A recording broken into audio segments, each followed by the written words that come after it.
a lot of you jealous wenches are mad that you are not Mrs. Erika Kirk. And y'all know exactly what I mean by that. If we're keeping it all the way 1,000, Charlie Kirk was a man that many people admired globally. And a lot of you single women, oh no, and a lot of you women who are married are mad that your husband wasn't Charlie Kirk. Now, you have people out there demanding the most insane, ridiculous requests, being like, where is Charlie Kirk's grave? Was he cremated? We deserve to know where Charlie Kirk's grave is. Are you insane?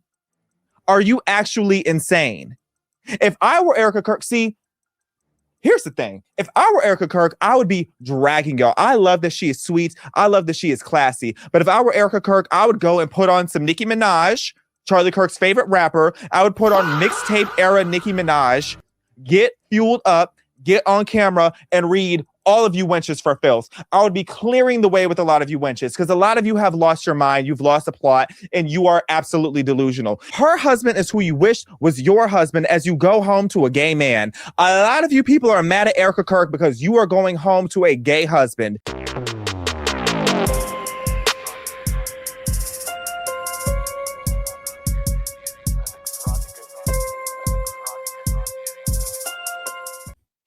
Grace and peace, everybody. Over here on this channel, we have a saying: the mockery will continue until morale improves.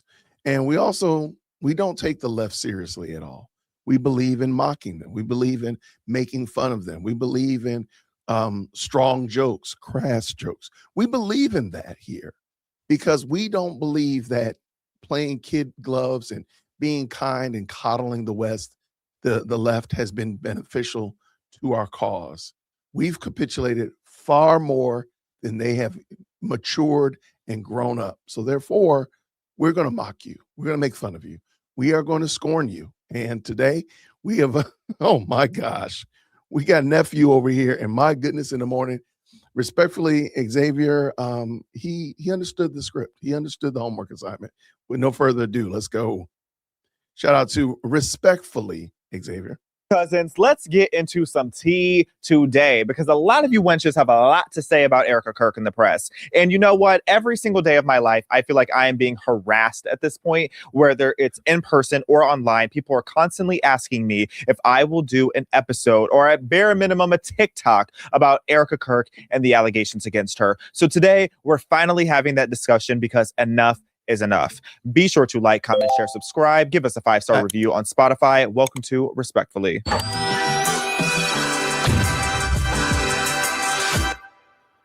Okay, so first of all, you guys, at this point, I really don't need to give you too much background and context, I feel like, on the allegations that are against Erika Kirk. But it seems like every single day there is a new headline about this woman and demonizing this woman and asking questions about this woman. And I feel like everybody that's a public figure, it's fair game to ask questions. But it gets to a point where it's just like, okay, what is it that you guys are trying to accomplish here? But honestly, in retrospect, there were many times where I probably should have stepped in and said something, but I always try to teeter the line on, should I fuel this fire by actually acknowledging it, or should I just wait for it to burn itself out? But that fires surrounding Erika Kirk seem to not be burning out. It seems like people are on this woman's neck 24/7, not giving this woman any room to breathe.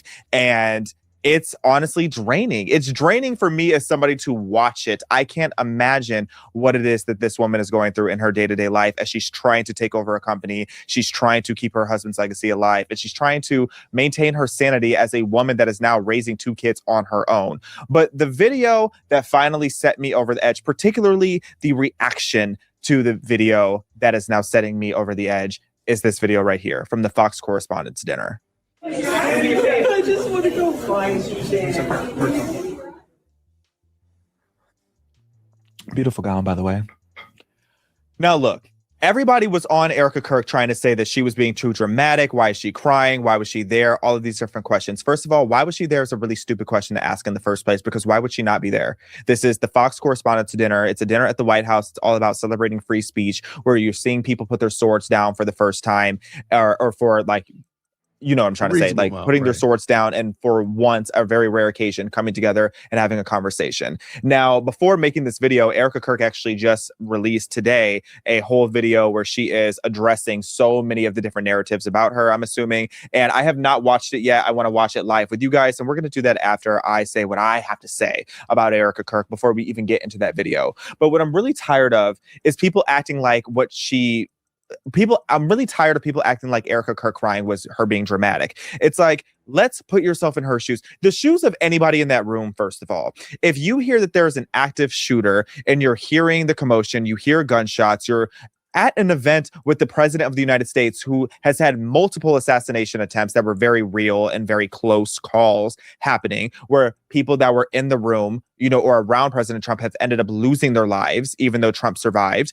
You know, this is a situation where you don't know how many shooters there are. You don't know if the threat is neutralized or not. You don't know if there's a bomb about to go off. You don't know anything that's going on. So if you're in that room regardless, I think it's justified to be panicked a bit, especially when you consider that just less than a year ago, this woman's husband was murdered in cold blood in front of 1,000 people. So why would she not be traumatized? Why would she not be triggered? Why would she not want to go home? Why would she not be crying when here she is in this event, trying to celebrate free speech, trying to have a moment? And mind you, she was probably already socially overwhelmed in the first place, because I can only imagine all the different outlets that were all up in this girl's face and asking her all these crazy questions as if she hasn't been through enough. But people were dragging this woman by her scalp simply because she was crying. I would have been crying too. And I haven't been through nearly the trauma of what she went through last year. But that being said, it's like, what is it that y'all want Erika Kirk to do? If she sits in the basement and cries and does nothing, then she's either hiding something or she has accepted defeat.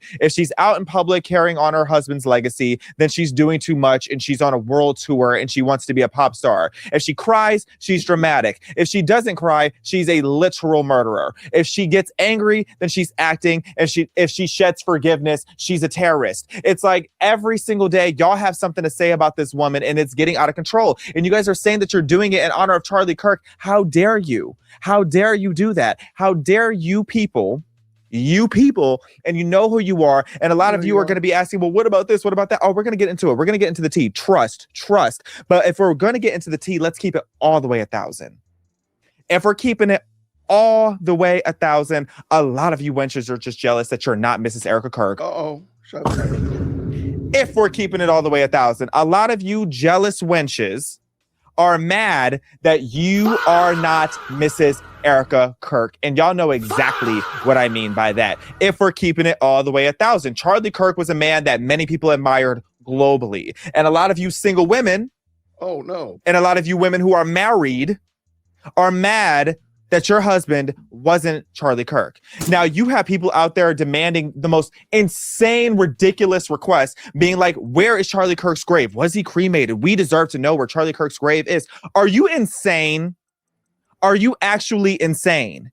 If I were Erika Kirk, see, here's the thing. If I were Erika Kirk, I would be dragging y'all. I love that she is sweet. I love that she is classy. But if I were Erika Kirk, I would go and put on some Nicki Minaj, Charlie Kirk's favorite rapper. I would put on mixtape era Nicki Minaj, get fueled up, get on camera, and read all of you wenches for filth. I would be clearing the way with a lot of you wenches, because a lot of you have lost your mind, you've lost the plot, and you are absolutely delusional. You're sitting here demanding to know where Charlie's grave is. First of all, you know good and well that Charlie's grave would be desecrated and attacked on a daily basis if the general public knew where that was. Can Erika have something to herself?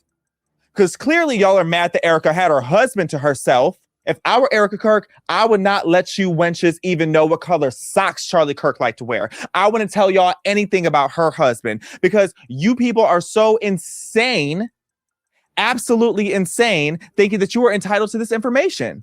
You people are entitled, or thinking that you feel entitled to the information or the video of, where's the video of Charlie Kirk saying that if something happened to him, that Erika Kirk is to take over. Why do you need to see that? What does that have to do with you? That was not your husband.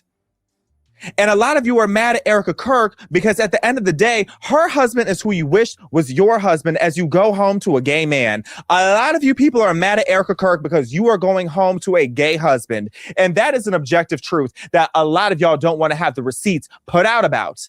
Okay?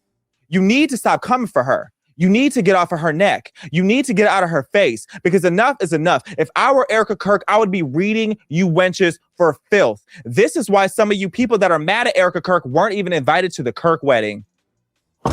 This is why a lot of you were cut out of the Kirk family circle a decade ago. But you try to cosplay and act like you knew everything about Charlie Kirk. So you think that you deserved all this information. Again, you don't deserve to know what color socks Charlie Kirk had on. You don't deserve any of this information. And a lot of you people are simply getting in the way of this criminal investigation because I just find it insane how you see demonizing posts about Erika Kirk every single day. When was the last time you saw something dragging Tyler Robinson? When was the last time you saw somebody actually get on camera and say something like, Tyler Robinson's a pretty bad guy. He shot a guy in the neck for no reason, simply because he didn't like what he had to say. And the thing is that really sets me off. If you're going to come for somebody, if you're going to come for somebody's widow, if you're going to attack Erika Kirk, then be about it. Say it. Say what it is that you have to say, because it took a long time for y'all to even say her name. But now that you said her name and you've used that @ button, how about you say what it is that you actually believe? Because there are all these people insinuating Erika Kirk. You're clearly objectively insinuating every single day that you think that Erika Kirk was a part of the murder of her own husband. Why are you tiptoeing around it? Why are you using innuendos? How about you just say it? But every single time you see these different people, and I'm talking about multiple people out there, they're constantly trying to say, well, Erika Kirk lied about this, and Erika Kirk knew about this, and this is suspicious about Erika Kirk. What is it that you're actually trying to say? Why don't you just say it?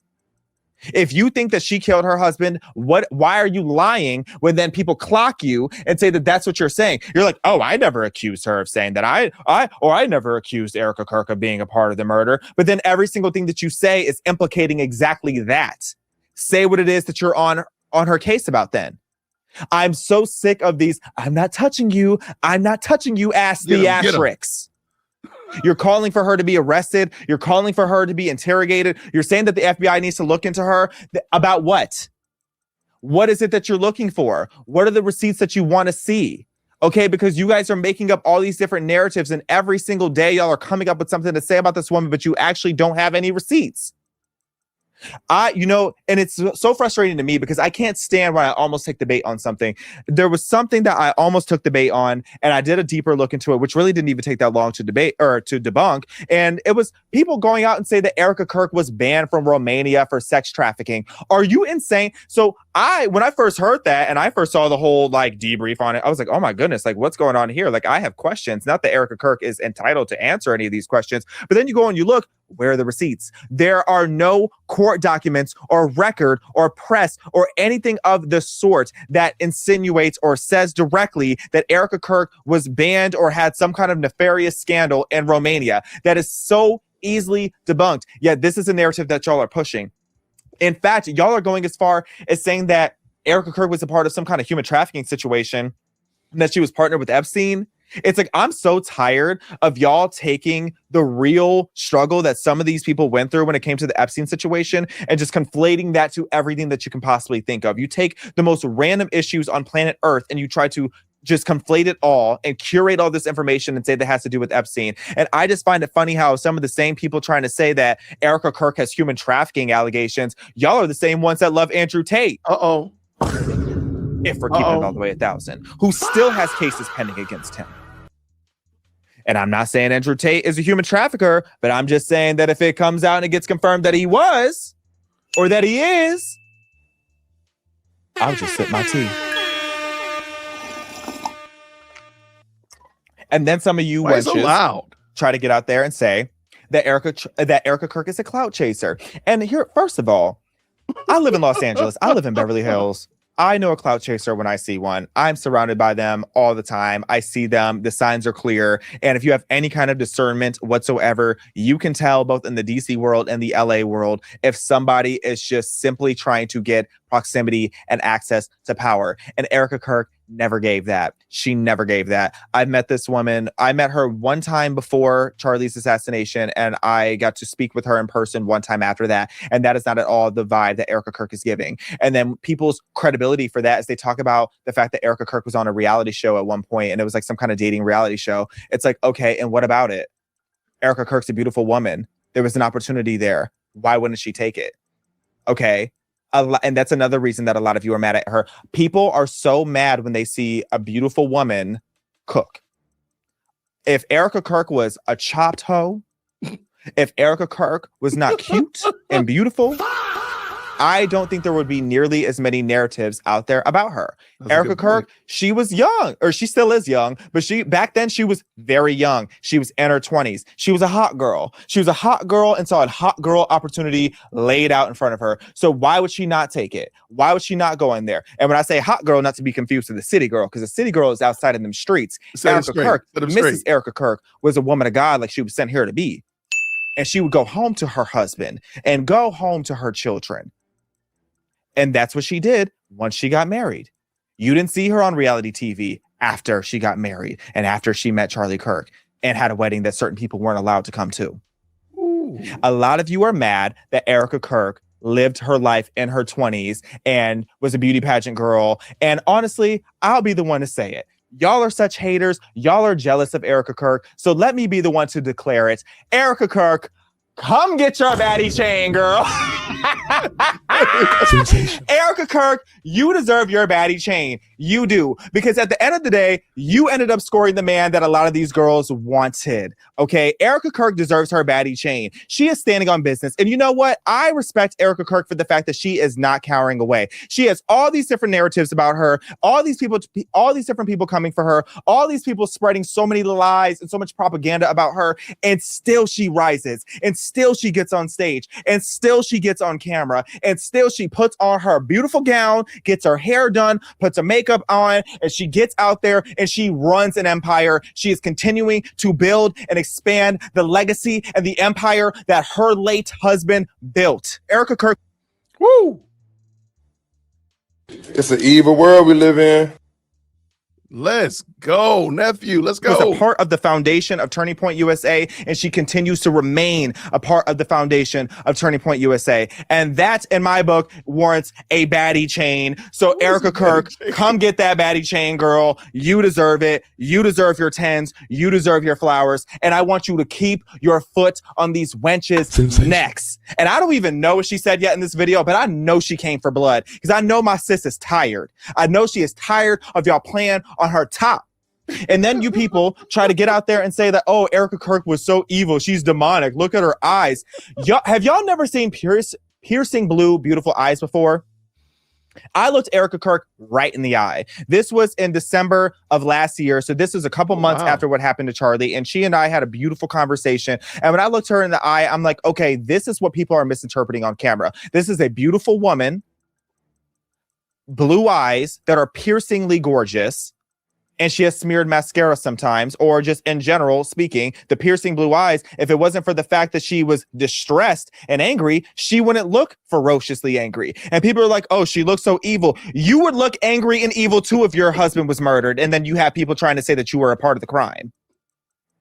So it's like you people don't give her any grace. You don't give her any slack. And you say that she needs to act normal or she's acting abnormally. What is the normal way to act in her situation? When most people have somebody in close proximity or a spouse die, God forbid, in that situation, and even if they're murdered, typically any hate that people have for that person, it is laid to rest because, you know, people try to have respect for the deceased. But in her case, not only did her husband's murder happen in front of all these people, but instead of people being like, okay, let's, you know, chill out when it comes to the Charlie Kirk slander, it was amplified. So the love and the hate was amplified. And then her herself, she got thrusted into the spotlight like never before and put under all this immense amount of pressure that none of us can realistically relate to. And she is having to stand on business about it. So yeah, there are times where she tries to compartmentalize what she's going through and she might laugh on camera. God forbid the girl laughs ever again. I mean, she might cry on camera.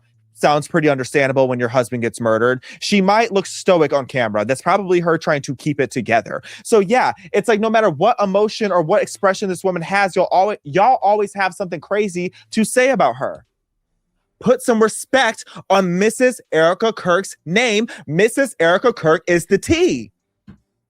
And then people even try to bring up weird stuff with her beauty pageant past. And it's like, if anything, the only thing that's relevant about her beauty, the only two things that are relevant about her beauty pageant past are one, she's prettier than a lot of you wenches, and that's why you're mad. come get that baddie chain, Erika.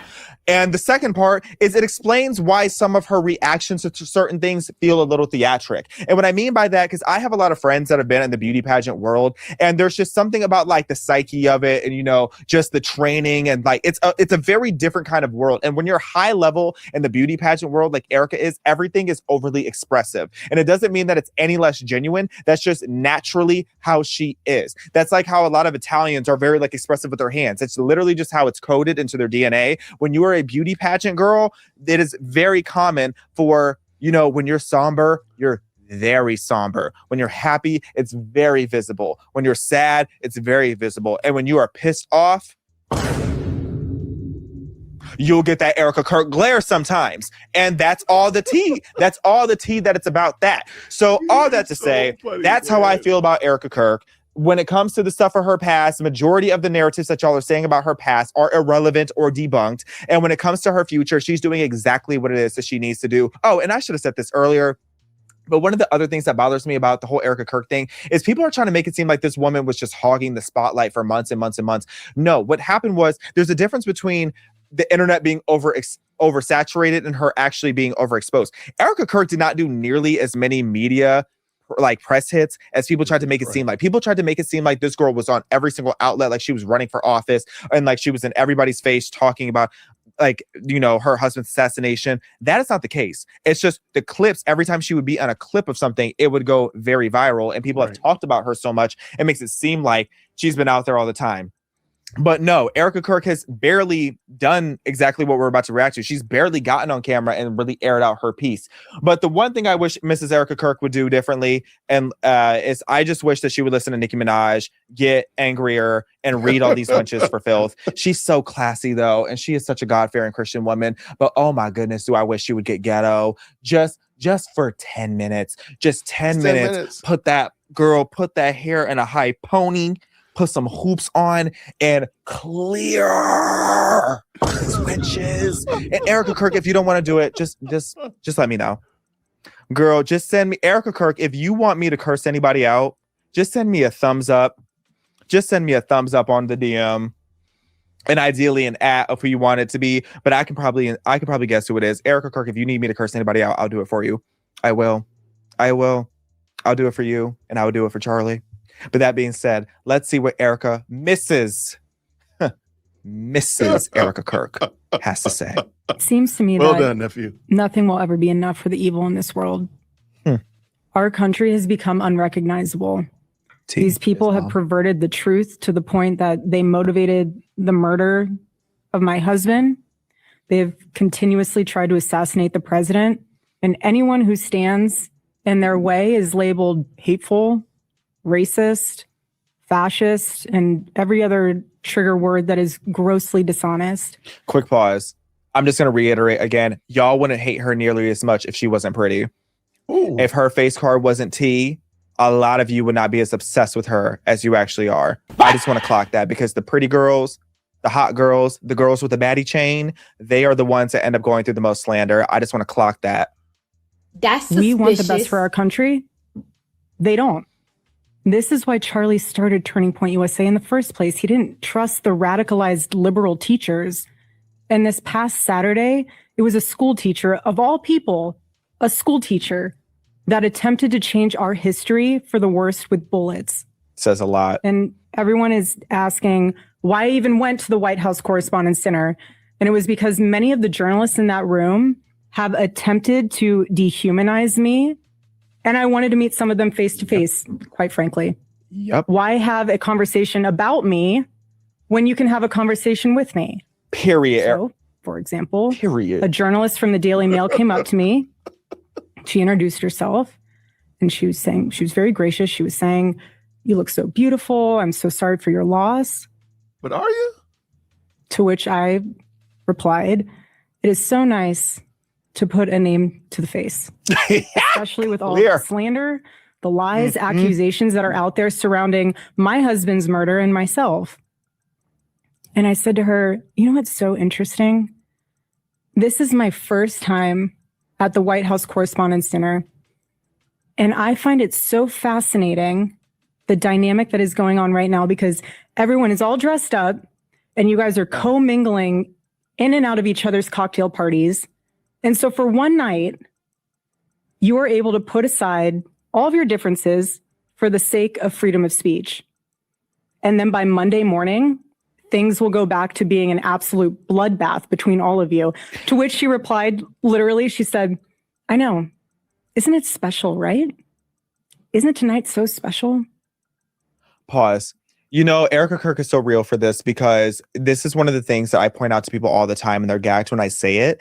It's that a lot of you really underestimate the cahoots that a lot of people are in behind the scenes when it comes to the media and the press. Because I'll never forget at the RNC convention, you know, where they like announce who like the official candidates are and everything before the election. I was gagged when I went to the CNN political party and I watched so many people that are like arch nemesis. You had everybody from that wench, Caitlin, what's her name? Not Caitlin Clark, Caitlin Collins, that wench from CNN. You had her key king and then the face of people from Fox. You have like everybody in cahoots. And that's when it dawned on me. I was like, this is all a game. This is all theater. And it's not to say that people don't stand on business. Cause like I have friends that are like liberal commentators. Like I've said before, like there are certain liberal commentators I get along with very well. I just created a whole reality show about it that's coming out in a few months, by the way. But it's like, it's so bizarre to see everybody be in cahoots. And then like a couple of days later, it's like the swords are out again and you're acting like you weren't just breaking bread with each other a few days before. That's crazy. That's when it gets sociopathic to me. Because someone like a Harry Sisson, I like Harry Sisson behind the scenes. Like I've never met him in person, but we've had a couple conversations like on the phone and through text and for various things that we almost collaborated on. And he's always been cool. He is someone like we can laugh, we can joke, we can have political differences like how it used to be back in 2010. But what I'm not going to do is like key in his face. And then the next day I'm going to go and say that he's Satan. No, I save that energy for people like Hassan Piker, who's ultimately going to hell. But as far as when it comes to these other outlets, it's like, that's kind of crazy. And I'm glad that Erika Kirk clocked that because these people have been playing on her time, playing in her face. And she walked right up to them and said, I'm right here. Here I go. I heard you were looking for me. Here I go. That's the kind of energy. That's exactly what I wanted from Mrs. Erika Kirk. I do wish she would get a little more hood with it, but that's just me being messy. But no, I'm glad she clocked that tea. Mm-hmm. And following that conversation, it was time to take our seats and we went into the big ballroom where the dinner was. And one of the first things I noticed when I walked into that room was quite literally the proximity of the opposing outlets to one another. So you have one table here that's Politico and another table here that's Fox and another table here that's WAPO, and you're all crammed together, elbow to elbow. And to make the night even more of a spectacle, every single 10-person table had 10 bottles of wine. I don't blame anyone who tried to steal that wine, by the way. I'm sorry, hot take. The White House Correspondents Association, she did a great job of trying to make the evening have that feeling of Americana. You know, we were in a room celebrating freedom of speech despite our differences. And the U.S. Marine Band performed the national anthem so beautifully. And then shortly thereafter, gunshots rang out and total chaos ensued. And you guys have all seen what happened next because there are 1,000 videos of it. So let's discuss that fact for a second. If you were in that room, you had no way of knowing what the status of the shooter was, how many there were, or honestly, really anything. It was just utter chaos.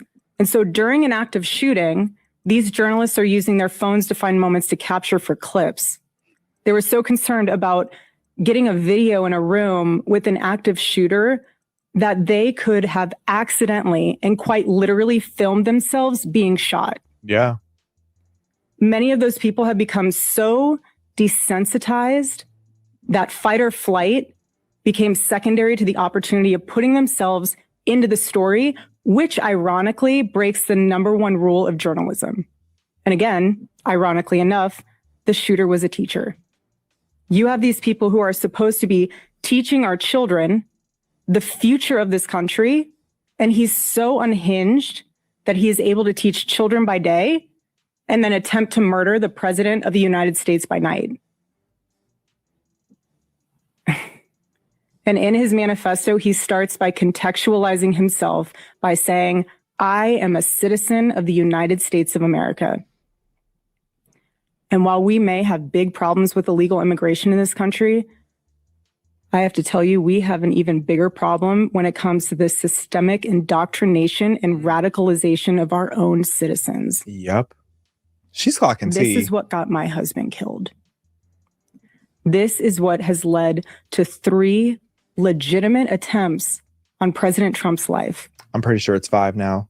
And I can speak firsthand to that unbearable toll that this must take on our First Lady. Oh, yeah. There has never been a president who has faced this many assassination attempts in Americans' entire history. And after each one, the reaction from the far left has been, at best, a shrug. And in some cases, a sick disappointment that the shooter was unsuccessful. That's crazy. We are all human beings. And if you can just pause and just take a minute and ask yourself, how would you feel if even just one person made cruel jokes about the attempted murder of your loved one? That's crazy. That is what Jimmy Kimmel did to the First Lady. He said that she had the glow of an expected widow. And let me real quick, before Xavier jumps in here, I had not heard what Jimmy Kimmel said until I watched after Erika Kirk's addressing of it. What Xavier is about to say right here, I had never heard, I had never thought about what he said. So let me let him go, Jason. Let's go. Pause, which nobody clocked it, but that was definitely shade at Erika. I didn't want to go there when I talked about the Jimmy Kimmel situation because I'm always like so hesitant to even talk about Erika just because I know every time you mention her name, it just like drives slander towards her. But yeah, that was definitely Erika Kirk shade, which I really wasn't having it with Jimmy. Crazy. That was another, I should have put my foot on his neck about that too the other day. The glow of an expected widow. Just 48 hours before that nightmare almost became a reality. In this culture we're living in, absorbs disagreement as a form of personal betrayal. It turns having an opposing viewpoint into a moral crime worthy of punishment. And here's what I've realized through all of this, truly, having lived through quite literal hell these past 7 months, if you strip someone of their humanity long enough, you will arrive at the chilling conclusion that they don't deserve to exist at all. Every morning I wake up chills to a new headline lying about me. I have comedians dressing up in whiteface. I have people saying I'm not fit to be CEO. And I have Candace Owens. Oh, wait. Oh, actually, yeah, pause. The Drewski thing, I don't know if I ever addressed it on my platform enough or not as far as like, you know, this show. But the one thing I had to say about Drewski, because I just thought the whole thing was so stupid. The one thing I had to say about Drewski is that black male comedians will take any excuse to put on makeup and a wig. Any. It's an epidemic. Cat Williams clocked it, and I'm here to reiterate. You know, Drewski putting on the white face, making fun of Erika, it was so disgusting. And that was another one of those moments of it's like, okay, if you're going to come for one particular woman, why was the caption how, and if you don't know what I'm talking about, you can look it up if you want, but this very fat, we have the same hair color, though. We have the same hairstyle, but he's like, imagine me in a fat suit and more chopped. Actually, I'm not chopped, but y'all know what I mean. Imagine me chopped, fat, and white face, and a wig. And that's Drewski. And he was going around, bouncing around, acting like he was Erika Kirk, fireworks and everything, making fun of it, which is so stupid because anybody who knows Charlie Kirk and Charlie Kirk's orbit knows that he loved pyrotechnics. But he was like, this is how conservative women in America act. It's like, if you were going to come for Erika, at her, say her name too. If you're going to mock her, say her name too. Why are y'all pussyfooting around actually talking about what it is that you really have to say that's going on here? And it's like, I am not a prude when it comes to comedy. I think for the most part, bets are off when it comes to comedy, but like, it just gets to a point. It's like, you're making fun of a widow whose husband was murdered. It's like, we have to have humanity even in our comedy. I love dark humor, but it's like, it's just cringe. And the thing that made me the most mad about it is, and it was particularly on Facebook where a lot of the boomers, no shade, are very gullible. Shout out to boomers. There was constantly all these different viral posts of people saying that Erika Kirk had responded to it. And up until this moment, I don't think Erika Kirk ever acknowledged it, but there were probably about 10 different fake tweets I saw circulating and fake comments of people saying that it was Erika Kirk attacking Drewski about the whole whiteface thing. I highly doubt Erika Kirk, Mrs. Erika Kirk, a mother and a widow, I doubt she cared about what this overweight, white-faced, bro, zesty comedian had to say about her. Erika Kirk is running an empire. Drewski is struggling to run from here to his kitchen because he's overweight and he's obese. And why does that matter? Why does it matter that he's obese? Because it does. Because a lot of y'all are mad that Erika Kirk has a baddie chain and you don't. Dang, bro. What is wrong with you? It's claiming I murdered my husband. And the list goes on and on and on.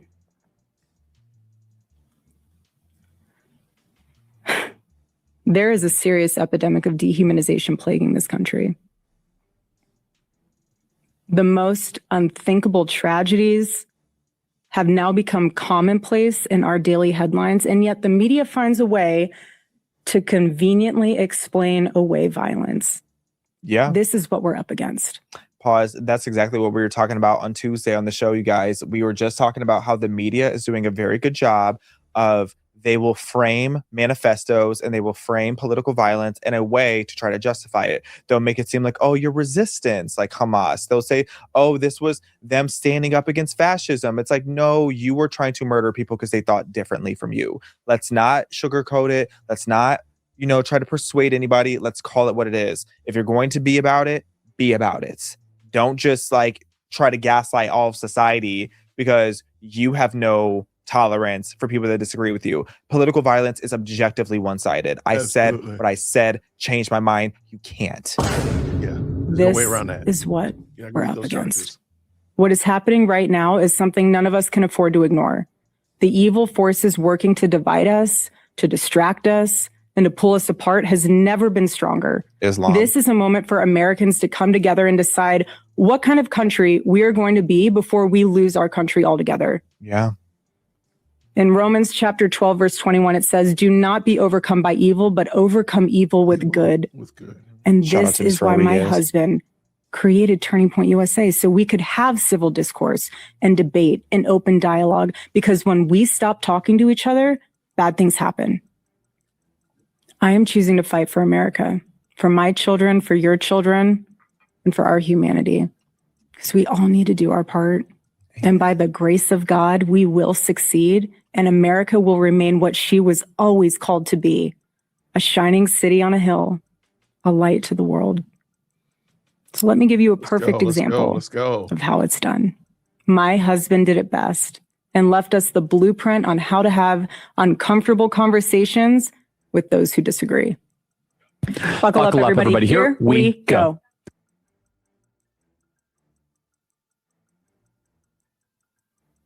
Oh no, that was, oh my gosh, I don't want to cry. Oh, that just took me out. Oh, hold on. Oh my gosh, I'm crying. Oh no. Wow. First of all, let me lock in. How can you watch that and not understand what Charlie Kirk saw in Erika Kirk? She's beautiful, has a baddie chain. She's articulate. She's a woman of God. She's an amazing mother. She supports her husband. She understands her husband's vision and her husband's impact more than anyone. And I mean anyone, including more than some of his former business colleagues. Erika Kirk, it's so clear and so obvious how much she loves Charlie and what Charlie has built.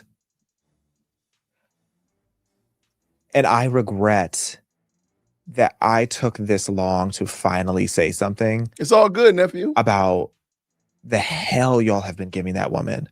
But going forward, Mrs. Erika Kirk, call me. I will curse these people out for you. I will. Hey, bro. If you need me to come for anybody's lace front, I will. If you want me to clock that some of these women have gay husbands, I will. If you want me to read your ops for filth while you're handling business, Your team has my number. We text all the time. Just make sure I saw it. And I'm on it, dragging these wenches and putting my foot on their necks respectfully. And I'll do it for you, and I will do it for Charlie Kirk. Cousins, thank you for tuning in for this episode of Respectfully. Please give Erika Kirk her due, give her flowers. And before you try to spread propaganda, first of all, do your research, look into it, look into these allegations against her, and you will see how easily debunked most of them are. If you took the type of things that they were saying about her to a courtroom, they would laugh you out of the room. Think about that. Out of the room. Think about her situation. Put yourself in her shoes for a second, and not just, oh, your husband died, you should be doing X, Y, and Z. So much bigger than that. It's so much more grand than that. She has so much on her plate. You can't expect her to act normal when nothing about her situation is normal. And even that being said, what is it exactly that she has done that's abnormal? Because a lot of y'all are taking the bait, and a lot of y'all are acting like she's acting erratic. And again, I understand there's so much propaganda out there. There was a brief sliver of a moment I started to question too. I'm like, okay, what's actually going on here? And then I opened my eyes and I realized, oh, this is all propaganda.